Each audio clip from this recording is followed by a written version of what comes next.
Of ஆகி வந்துச்சு.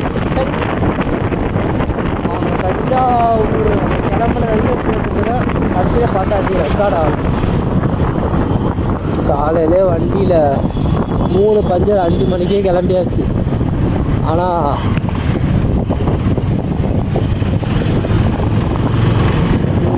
5 மணிக்கே கிளம்பியாச்சு. கிளம்பி என் வீட்டிலேருந்து இவனை பிக்கப் பண்ணிட்டு போயிட்டு அங்கே நான் பெரிய லக்கேஜ் வச்சுருந்தேன். எதுக்குடா இவ்வளோ பெரிய லக்கேஜ், சின்ன லக்கேஜே எடுத்துகிட்டு போகலான்னு சொல்லி இதோ லக்கேஜ்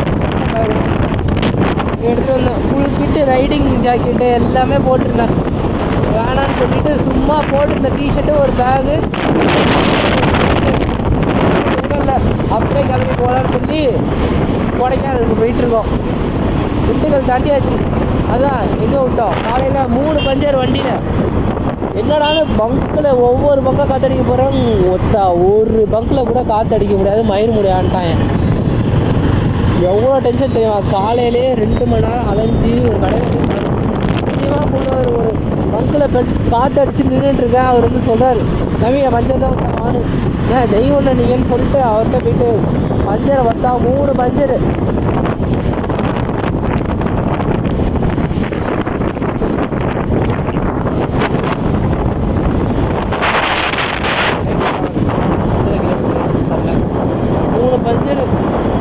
என்னடா இதுன்னு காலையில் 3 பஞ்சரை விட்டு 3 பஞ்சருக்கு 400 ரூபா வச்சு அப்படியே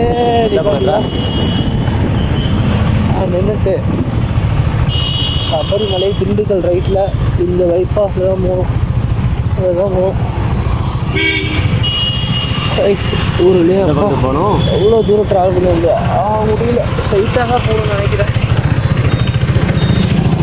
மேப் பார்த்துக்கிறேன் கைஸ். முடியல சரி காமிச்சுக்கிறேன். தேங்க்ஸ்ண்ணா. செப்டிக்லாம் ஒழிச்சுன்றாங்க. நன்றிண்ணா. வரக்கூடாது. நன்றி. எதுக்குறா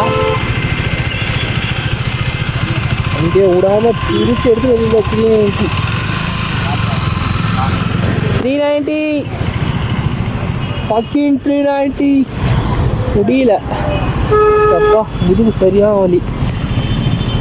கரெக்டாக போலீஸ் நிற்கிறாரு. அவர்கிட்டே வந்துட்டு அம்பர்பேட்டை மடிச்சு விட்டு ஓட்டிட்டு வந்துட்டுருக்காங்க. வண்டியை ஒன்றா நிப்பாட்டிட்டு என்ன எதுவும் பார்த்துட்டு போகின்றதா முடியல.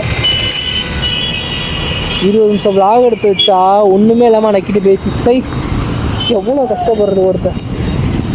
எப்படி விழுந்துட்டே இருக்குது. பார்த்தாங்க கொண்டுருவோம். அதனால் அது என்னாச்சு பெட்ரோல் அடுத்து போடுவோம். அப்போ பார்ப்போம் கைஸ் பெட்ரோல் அடுத்து போடுறத.